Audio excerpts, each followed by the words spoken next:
Hi everybody, I hope you are doing well. Today we will talk about how to fix or how to solve the problem of storage on the application of Yazio. You will click on settings, then we click on apps, default apps, app settings.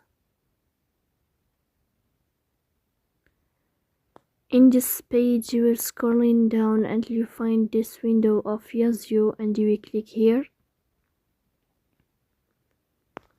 After that you will click on first stop and you will click OK. Then you will enter to the window of storage.